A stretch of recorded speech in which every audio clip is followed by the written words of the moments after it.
നമ്മളിപ്പോൾ ഒരു പൊതുവിഷയം വന്നു കഴിഞ്ഞാൽ ആ പൊതുവിഷയത്തിൽ നമ്മൾ അഭിപ്രായം പറയുമ്പോൾ ആ ശരി ചില ആൾക്കാർക്ക് ശരിയല്ലാതെ തോന്നിക്കഴിഞ്ഞാൽ എളുപ്പത്തിൽ ചാർത്തപ്പെടുന്ന ഒരു മുദ്രയാണ് സംഖ്യ എന്നുള്ളത്. അങ്ങനെ പലപ്പോഴായിട്ട് എനിക്ക് സംഖ്യ വിളി കേൾക്കേണ്ടി വന്നിട്ടുണ്ട്. എനിക്ക് തോന്നുന്നത് ഞാൻ കോൺഗ്രസുമായി ബന്ധപ്പെട്ട് പ്രവർത്തിക്കുമ്പോഴും അവരുടെ പരിപാടിയിൽ പങ്കെടുക്കുമ്പോഴും ഞാൻ സംഖ്യയാണെന്നുള്ള വിളികൾ കേൾക്കേണ്ടി വന്നിട്ടുണ്ട്. പക്ഷേ വിഷയത്തിന്റെ മെറിറ്റിലാണ് എല്ലായ്പ്പോഴും സംസാരിച്ചിട്ടുള്ളത്. നാളെയും അങ്ങനെ തന്നെ ആയിരിക്കും സംസാരിക്കുന്നത്. അഖിൽ മാരാർ ഈ തവണ സ്ഥാനാർത്ഥിയായിരിക്കും. ഇതിപ്പോൾ 2020 മാത്രമായിട്ട് തീരുമാനിക്കേണ്ട ഒരു കാര്യമല്ല. ഇവിടെ NDAയിൽ ചർച്ച ചെയ്ത് NDA ആണ് ഏത് സ്ഥലത്ത് മത്സരിക്കണം എന്ന് തീരുമാനിക്കേണ്ടത്. അത് NDA അനൗൺസ് ചെയ്യുക. ബിഗ് ബോസ് സീസൺ 5 വിന്നറായിട്ടുള്ള അഖിൽ മാരാർ ഇപ്പോൾ ഒഫീഷ്യലായിട്ട് സംഘിപ്പട്ടം ഏറ്റുവാങ്ങിയിരിക്കുന്നു എന്ന കാര്യത്തിൽ സംശയമില്ല. ഇത്രയും നാള് കോൺഗ്രസിനെ താങ്ങിക്കൊണ്ട് കിടന്ന, അതായത് താനൊരു കൊങ്ങിയാണ് എന്നുള്ള തരത്തിൽ ഇങ്ങനെ പേര് കേട്ടിരുന്ന അഖിൽ മാരാർ ഇപ്പോൾ അതിൽ നിന്നും ചാടി ഇപ്പുറത്തെ സൈഡിലേക്ക്, അതായത് NDA ഘടകകക്ഷിയായിട്ടുള്ള 2020 ജോയിൻ ചെയ്തിരിക്കുന്നു. 2020 എന്ന് പറയുന്നത് ഇന്ത്യയുടെ ഘടകകക്ഷിയാണ്, BJP മൊത്തം നിൽക്കുന്ന പാർട്ടിയാണിപ്പോൾ. അതുകൊണ്ട് തന്നെ അതിലോട്ട് ഇപ്പോൾ അഖിൽ മാരാർ കാലുകുത്തിയിരിക്കുകയാണ്.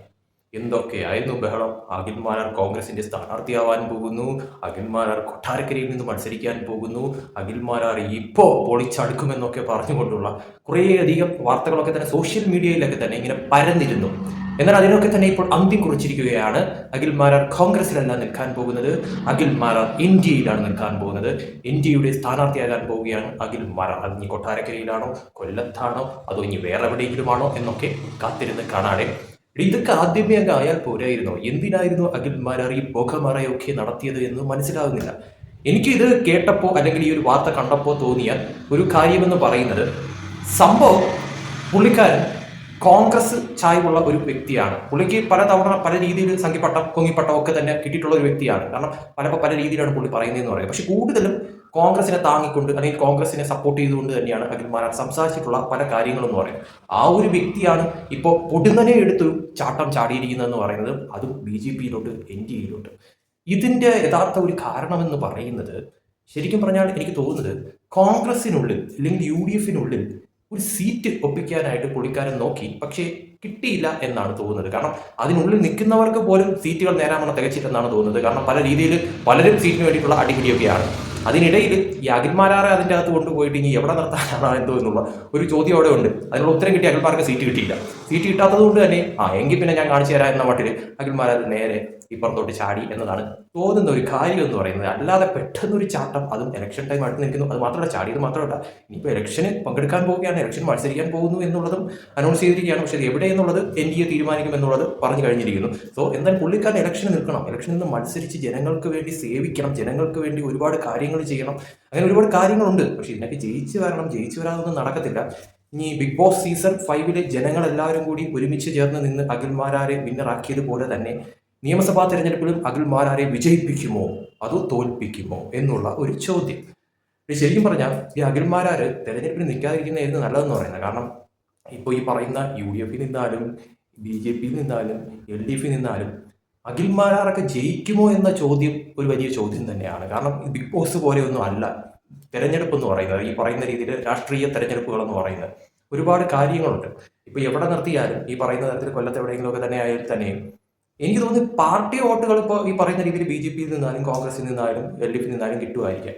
പക്ഷെ വ്യക്തിപ്രഭാവം എന്ന് പറയുന്ന ഒരു സാധനം ഉണ്ടല്ലോ, ആ ഒരു ഇതിൽ ഈ പറയുന്ന വ്യക്തിക്ക് എത്രത്തോളം വോട്ട് കിട്ടും എന്നുള്ളത് ഒരു ചോദ്യമാണ്. അത് കാത്തിരുന്ന് കാണേണ്ട ഒരു കാര്യം തന്നെയാണ്. അതായത് പാർട്ടി വോട്ടുകൾക്ക് പുറമെ വിജയിക്കുന്ന തരത്തിലോട്ടൊക്കെ എത്താനായിട്ട് അഖിൽ മാരാർ ആയിട്ടുണ്ടോ എന്നുള്ളത് നമുക്ക് കാത്തിരുന്ന് കാണാടെ. എന്തായാലും ഒരു കാര്യം ഉറപ്പാണ്, പുള്ളിക്ക് മത്സരിക്കാൻ വേണ്ടി തന്നെയുള്ള ഒരു ചാട്ടം തന്നെയായിരുന്നു ഇപ്പോൾ കോൺഗ്രസിൽ നിന്നും കോൺഗ്രസ് ചായ്വ് വിട്ടുകൊണ്ട് ഇപ്പോൾ BJP അല്ലെങ്കിൽ NDAയിലേക്ക് ചാട്ടം ചാടിയത് 2020യിലേക്ക്. ഇതിനു മുന്നേ ബിഗ് ബോസിലെ താരമായിരുന്ന റോബിൻ രാധാകൃഷ്ണൻ രാജീവ് ചന്ദ്രശേഖറുമായിട്ട് ഒരുമിച്ച് നിന്നൊരു ഫോട്ടോ ഇട്ടത് പിന്നാലെ പുള്ളി അങ്ങ് സംഖ്യയാക്കി മാറ്റി. പുള്ളി ഒഫീഷ്യലി പാർട്ടിയിലൊന്നും തന്നെ ചേർന്നിട്ടില്ലായിരുന്നു. എങ്കിലും ഒരു ഫോട്ടോ കണ്ടപ്പോഴത്തേക്ക് പുള്ളി പിടിച്ച് സംഖ്യയാക്കി. പിന്നെ പുള്ളി ഒട്ടും വിട്ടുകൊടുത്തില്ല. എങ്കിൽ പിന്നെ അങ്ങനെ തന്നെ ആയിക്കോട്ടെ, ഞാൻ അസൽ സംഖ്യ തന്നെ എന്നുള്ളത് പുള്ളി അങ്ങ് തറപ്പിച്ച് പറഞ്ഞു. അതിനുശേഷം ഇപ്പോൾ അഖിൽ മാരാർ പൊടുന്നനെ ഇപ്പോൾ കോൺഗ്രസ് ചായവെല്ലാം വിട്ടുകൊണ്ട് സംഘിപ്പട്ടം സ്വീകരിച്ചുകൊണ്ട് ഞാൻ കൊങ്ങിയല്ല സംഖ്യയായി മാറി എന്നുള്ള തരത്തിലോട്ട് കാര്യങ്ങൾ പൊടുന്നനെ ഇങ്ങനെ മാറുമെന്നുള്ളത് ആരും പ്രതീക്ഷിച്ച ഒരു കാര്യമല്ല. എന്തായാലും തെരഞ്ഞെടുപ്പൊക്കെ അടുത്ത് വന്നിരിക്കുകയല്ലേ, ഇതുപോലെ പല അത്ഭുതങ്ങളും സംഭവിക്കും. എല്ലാവർക്കും മത്സരിക്കണം, എല്ലാവർക്കും തെരഞ്ഞെടുപ്പ് മത്സരിച്ച് ജയിച്ചാലും തോറ്റാലും മത്സരിക്കണം. അത് ഏത് പാർട്ടി ഇന്ന പാർട്ടി എന്നൊന്നുമില്ല, ഏതെങ്കിലും പാർട്ടി നിന്നെങ്കിലും മത്സരിക്കണം എന്നുള്ള ചിന്താഗതിയാണെന്ന് തോന്നുന്നു പലർക്കും.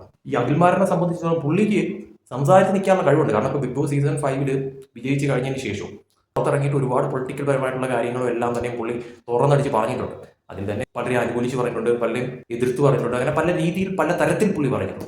കാരണം സംസാരിക്കാനായിട്ട് അറിയാം, അതോടൊപ്പം തന്നെ ചില കാര്യങ്ങളിലൊക്കെ തന്നെ പ്രത്യേക അറിവുണ്ട്, അതിൽ സമ്മതിക്കുന്നു. പക്ഷേ ആ അറിവുകൾ പലപ്പോഴും അഖിൽമാരാർ തിരിച്ചടിയായിട്ടുണ്ട്. ചില സാഹചര്യങ്ങളിൽ അഖിൽമാരാർ പെട്ടുപോകുന്ന തരത്തിലും പല കാര്യങ്ങളും ആയിട്ടുണ്ട്. കാരണം ഓവർ കോൺഫിഡൻസ് കയറിയിട്ട് പുള്ളി ചിലപ്പോൾ വാവിട്ട് പറയുന്ന ചില സന്ദർഭങ്ങൾ ഉണ്ടായിട്ടുണ്ട്. അതിലൊക്കെ തന്നെ അഖിൽമാരാർ നല്ല രീതിയിൽ പെട്ടുപോയിട്ടുണ്ട്, നല്ല രീതിയിൽ ട്രോൾ വാങ്ങിയിട്ടുണ്ട്, നല്ല രീതിയിൽ തന്നെ പണി കിട്ടുന്ന തരത്തിൽ തന്നെ കാര്യങ്ങൾ മാറിയിട്ടുണ്ട്. എന്തായാലും അതൊക്കെ കഴിഞ്ഞു. ഇപ്പോൾ ഇതാ ഒരു പാർട്ടിയിൽ ഒഫീഷ്യലായിട്ട് പുള്ളി ജോയിൻ ചെയ്തിരിക്കുകയാണ്. കോൺഗ്രസിലെ എല്ലാ ഇതും ഉപേക്ഷിച്ചുകൊണ്ട്, കോൺഗ്രസ് ചായ്വെല്ലാം ഉപേക്ഷിച്ചുകൊണ്ട് BJP ചായ്വിലേക്ക് അങ്ങനെ അഖിൽ മാരാറും എത്തിയിരിക്കുകയാണ്. ഇനി എന്തൊക്കെ നടക്കും, വരുന്ന തെരഞ്ഞെടുപ്പിൽ എവിടെ നിന്ന് മത്സരിക്കും, അതോടൊപ്പം തന്നെ ബിഗ് ബോസിൽ അഖിൽ മാരാരെ വോട്ട് ചെയ്ത് വിജയിപ്പിച്ച എല്ലാവരും തന്നെയും തെരഞ്ഞെടുപ്പിലും അഖിൽ മാരാരെ വിജയിപ്പിക്കുന്ന തരത്തിലോട്ട് കാര്യങ്ങൾ മാറുമെന്നുള്ള പ്രതീക്ഷയിലാണോ അഖിൽ മാരാർ മത്സരിക്കാൻ നിൽക്കുന്നത്, അതല്ല ഇനി വേറെന്തെങ്കിലും മത്സരം കണ്ടുകൊണ്ടാണോ എന്നുള്ളത് അറിയത്തില്ല. എന്തായാലും നമുക്ക് കാത്തിരുന്ന് കാണാം എന്തൊക്കെ അത്ഭുതങ്ങളാണ് ഇനി നടക്കാൻ പോകുന്നത്, സംഭവിക്കാൻ പോകുന്നത് എന്നുള്ളത് കാത്തിരുന്ന് കാണാം.